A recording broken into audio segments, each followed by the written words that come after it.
So we're looking at subject directories, and I wanted to show you one specific subject directory that is particularly useful because the information is collected and organized by librarians. And this is IPL2.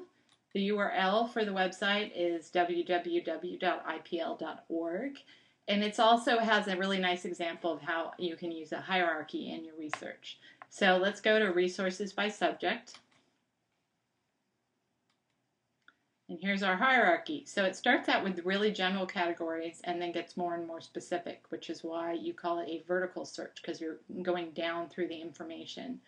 So this is really useful if you have a really general idea of what you want to do and you don't really know where to start or what sort of search you want to do. You sort of don't have a mental map of the information universe in your area.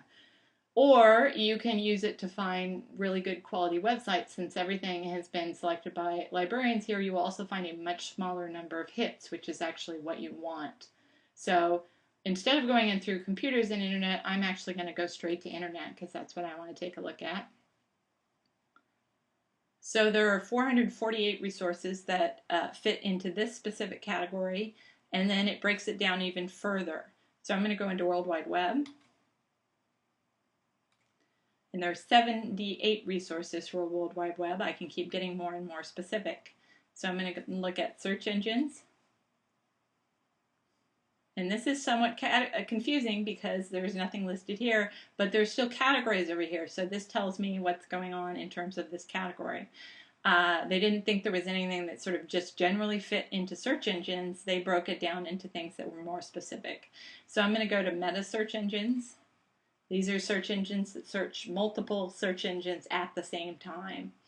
And I'll talk about how to use these for your search. So for example, I know Dogpile is one, but look, we have 9 resources versus everything that we're going to get if we search in Google. There are a couple other features that are value added. This annotation right here, this information about the website, is created by a person, not by a computer. And so some of them are more useful, some are less, but it's still, I think, a little easier to understand than the annotations that are in Google at times that are simply created by a computer.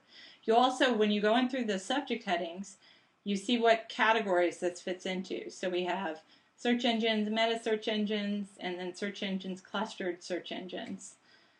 And then you also have a nice little magnifying glass here that gives you a little bit more information, like the publisher, which is useful to know, and then the actual URL for the website, which isn't listed on the first page that you get. So that's all created by people, and it's actually more useful than, or at least as useful as what you're hitting in Google, but 9 results. So let's just try search engines though. So if I start out with search engines written like that, we get 500, which is actually the maximum that I think IPL will ever show you. If we put quotes around it and search, so it's looking for it as a phrase now, we're down to 183 websites. Much better. Let's just compare that with what we get in Google. If we simply do search engines as a search, we're getting 59,200,000. And then if we try putting quotes around it, because Google is so complicated, it's also trying to read my mind here. If I put quotes around it, it's actually going to expand my search, which is sort of strange.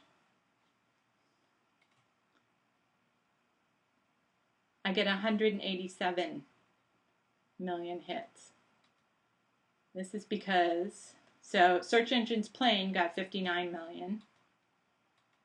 Search engines in quotes got 187 million. This is because Google is so complicated that we don't completely understand what is going on behind the scenes. So the normal search techniques that I've talked about in class may or may not work in Google, simply because it's so big and indexing actually multiple databases. So we're not really quite sure what's going on here. But anyways, I personally would rather have 183 hits selected by librarians rather than 187 million hits selected by a computer.